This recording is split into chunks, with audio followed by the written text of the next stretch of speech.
Halo, selamat datang di podcast Pensiun Everywhere. Ini podcast buat kita semua yang sudah over 40, yang sedang mempersiapkan pensiun impian. Kembali bersama Lianti, mantan pegawai profesional di bidang marketing selama 15 tahun yang sekarang menjadi solopreneur. Setelah ngobrolin tentang pelajaran kehidupan dan decluttering dari serial drama Korea Move to Heaven di episode 23 atau episode sebelumnya, sekarang jadi pas banget buat kita ngobrolin tentang topik Swedish Death Cleaning. Swedish Death Cleaning ini mulai menggeser kepopuleran metode KonMarinya Marie Kondo loh. Dan bahkan Netflix juga bikin serial tentang Swedish Death Cleaning ini. Konsep ini diperkenalkan oleh Margareta Magnusson di bukunya dengan judul yang sama yang dipublish pertama kali tahun 2017. Meskipun sama-sama decluttering, apa sih sebetulnya beda Swedish Death Cleaning dengan decluttering yang udah pernah kita bahas sebelumnya? Dan apa pentingnya melakukan Swedish Death Cleaning untuk persiapan menua dan persiapan pensiun? Di episode kali ini, yuk kita bahas. Konsep Swedish Death Cleaning, atau dalam bahasa Swedianya, ya karena memang konsep ini berasal dari Swedia, disebut konsep dostädning. Ini semoga pronunciation-nya benar ya.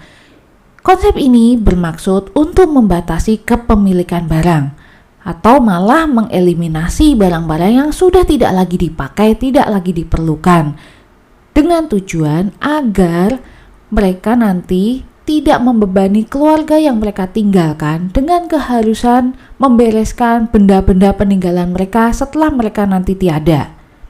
Beres-beres barang peninggalan mereka yang sudah tiada itu nggak hanya membebani secara fisik, tidak hanya membebani secara waktu, tapi juga membebani secara mental dan emosional buat keluarga yang ditinggalkan. Nggak kebayangkan gimana rasanya kita yang harus memutuskan keep atau buang barang peninggalan orang yang kita cintai, yang sudah tiada. Rasa bersalah bisa jadi, rasa sedih sudah pasti. Aku ingat dulu ketika papa meninggal, mama itu mengambil waktu sampai lebih dari 1 tahun untuk akhirnya membereskan barang-barang peninggalan papa, untuk kemudian mendonasikan barang-barang atau baju bekas papa dan hanya keep barang-barang tertentu saja yang dijadikan kenang-kenangan. Termasuk yang aku ingat yang disimpan mama adalah radio tua kesayangan papa. Mungkin itu sebabnya di film Move to Heaven, di serial Move to Heaven, beberes peninggalan mereka yang sudah tiada itu tidak disebut decluttering, tapi disebut sebagai trauma cleaning. Swedish Death Cleaning ini dianjurkan untuk mulai dilakukan buat mereka-mereka yang masuk usia 65 tahun. Tapi bisa jadi anjuran usia ini didasarkan pada angka harapan hidup orang-orang di Swedia. Yang setelah aku cek, usia harapan hidup mereka yang ada di Swedia itu adalah 82,4 tahun. Sementara kalau di Indonesia, usia harapan hidup kita beda. Usia harapan hidup orang Indonesia ada di angka 68,8 tahun. Selisih lumayan lah ya. Sehingga menurutku untuk situasi di Indonesia, sebaiknya kita mulai Swedish Death Cleaning ini dari usia 50-an atau seringkali dibilang earlier better. Swedish Death Cleaning ini dibilang cocok dilakukan sebagai bagian dari kegiatan masa pensiun. Karena ya ini kegiatan yang bukan hanya melibatkan kegiatan fisik karena beberes, tapi juga bisa memberikan makna buat orang lain yang menerima donasi barang-barang kita. Juga bisa membantu kita terlibat dengan komunitas baru, terutama komunitas mereka yang menerima donasi barang kita. Atau juga menambah uang saku kalau kita memutuskan untuk menjual sebagian dari barang-barang yang sudah tidak kita pakai tadi. Swedish Death Cleaning dan decluttering yang biasa itu pada dasarnya kegiatannya sama kok, yaitu kegiatan sortir dan beres-beres. Yang membuat keduanya berbeda adalah tujuannya yang berbeda. Dan penerimaan manfaat hasil dari kita beres-beres ini berbeda. Decluttering yang kita bahas di episode sebelumnya adalah kegiatan beberes yang bermuara semuanya di kepentingan kita sendiri. Ku mau punya banyak waktu luang, Aku nggak mau capek bersihin rumah. Aku nggak mau capek bersihin barang. Aku mau punya tempat dan ruangan lebih lega. Aku nggak kepengen repot nanti pada saat pindahan karena banyak barang. Atau aku mau punya banyak waktu untuk melakukan hobi atau melakukan apapun yang aku anggap what matters most. Itu decluttering. Sementara kalau di konsep Swedish Dead Cleaning, kita beres-beres barang kita sendiri selagi kita masih hidup dengan tujuan dan pemikiran agar kita nantinya ketika kita meninggal, ketika kita tiada, kita tidak merepotkan mereka yang kita cintai, yang kita tinggalkan. Kalau di konsep decluttering biasa, pada intinya fokusnya adalah beberes dan rapikan atau organize, maka kalau di Swedish Dead Cleaning fokus utamanya adalah beberes dan letting go. Apakah itu dibuang atau didonasikan? Tapi ingat ya, kedua konsep ini sama-sama menggarisbawahi pentingnya shop less dan own less. Dengan adanya perbedaan tujuan beberes dan punya sedikit barang, maka kegiatan beberes antara decluttering dan Swedish Dead Cleaning ini akan sedikit berbeda. Bedanya kayak apa? Begini, kalau kita sortir barang buat decluttering, maka kebanyakan dari kita akan pakai konsep KonMari. Sehingga acuan pertanyaannya sebagai panduan kita sortir barang adalah pertanyaan, apakah barang ini spark joy atau menimbulkan kesenangan, kebahagiaan buat kita atau enggak? Kalau enggak, ya kita singkirkan. Kalau masih menimbulkan joy, kita akan keep. Tapi ketika kita menyortir barang dengan mengacu ke konsepnya Swedish Dead Cleaning, maka ada dua pertanyaan yang paling penting untuk kita tanyakan pada diri sendiri. Yang pertama adalah, apakah kita masih akan memakai barang ini? Dan yang kedua, apakah orang lain yang kita tinggalkan setelah kita tiada nanti akan bahagia menerima atau mewarisi barang ini? Misalnya, kita punya koleksi buku selemari. Coba ditanyakan pada diri sendiri, apakah saya masih sempat, saya punya waktu, saya masih mau membaca buku-buku tersebut? Jika iya, keep semua. Jika tidak, beralih ke pertanyaan berikutnya.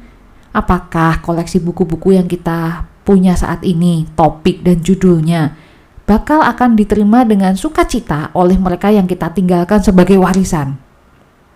Jika tidak, ya segeralah kita donasikan pada orang lain atau jual sebagai second hand items. Kalaupun jika iya, pilihannya adalah hadiahkan pada mereka yang kita kenal sekarang juga, atau tunggu sampai kita meninggal dan menjadikan buku ini warisan. Begitu bedanya antara decluttering dan Swedish Dead Cleaning. Secara umum, barang-barang yang kita tinggalkan setelah kita meninggal nanti biasanya disebut sebagai warisan. Meskipun sebetulnya yang namanya warisan itu mengacu pada peninggalan barang-barang yang berharga. Nah, ketika kita nanti sortir barang dengan menggunakan acuan konsep Swedish Dead Cleaning, perlu dipikirkan juga untuk membagikan barang yang kita tinggalkan itu, terutama barang berharga, secara adil. Bukankah udah sering ya kita dengar pertengkaran keluarga karena warisan? Konsep Swedish Dead Cleaning ini seharusnya membantu kita untuk menghindarkan hal-hal seperti itu. Dalam buku Swedish Dead Cleaning diceritakan Margareta mendapatkan warisan gelang yang sangat indah dari ibunya. Kondisinya, Margareta ini adalah anak perempuan satu-satunya dari ibunya. Jelas gelang itu jatuh ke tangan dia. Tapi kondisi Margareta berbeda. Margareta punya 5 anak perempuan. Kepada siapakah gelang tadi akan diwariskan? Gelang tadi menurut Margareta bisa menimbulkan masalah saat nanti dia meninggal, karena bisa menimbulkan pertengkaran. Akhirnya Margareta memutuskan untuk menjual gelang tadi. Menurut Margareta, menjual gelang adalah bagian dari Swedish Dead Cleaning, menghindarkan keluarganya dari perpecahan dan pertengkaran karena warisan. Gimana menurutmu? Bagian lain dari konsep Swedish Dead Cleaning ini adalah apakah ada cerita dari kehidupan kita yang mungkin tampak atau terwujud dari barang yang kita tinggalkan atau barang yang kita miliki yang kita nggak kepingin orang lain tahu, bahkan sampai nanti kita meninggal. Kita mau keep everything as a secret. Kita mau itu jadi rahasia hidup kita aja. Contoh ya, masih dari buku Swedish Dead Cleaning. Margarita cerita ketika dia membereskan barang-barang peninggalan ibunya, dia menemukan sekotak rokok di kamar ibunya. Ternyata ibunya diam-diam menyembunyikan kebiasaan merokoknya. Nah, kalau kamu ada buku harian, jurnal, surat-surat, foto-foto pribadi, dokumen, files yang kamu nggak kepingin orang lain tahu, bahkan sampai kita meninggal nantinya, sebaiknya barang-barang pribadi ini dilenyapkan sebelum orang lain menemukannya di tumpukan barang peninggalan kita. To sum up, anggaplah dead cleaning sebagai pernyataan cinta dan kasih kita yang terakhir kalinya kepada mereka yang benar-benar berarti dalam kehidupan kita, agar mereka tidak terbebani dengan membereskan barang-barang yang kita akumulasikan seumur hidup kita, sekaligus juga meringankan transisi emosional buat mereka. Biarlah barang-barang yang kita tinggalkan menjadi kenang-kenangan yang indah, dan biarlah mereka yang kita tinggalkan mendapatkan hanya barang-barang yang benar-benar bermakna dan berharga buat mereka. Terima kasih udah dengerin episode kali ini. Jangan lupa follow agar tidak ketinggalan episode-episode podcast Pensiun Everywhere ke depannya. Kalau podcast ini bermanfaat, tolong kasih kami review bintang 5 agar kami lebih bersemangat bikin konten persiapan pensiun selanjutnya dan agar lebih banyak orang terbantu dengan podcast Pensiun Everywhere. Thank you for listening dan see you di episode berikutnya.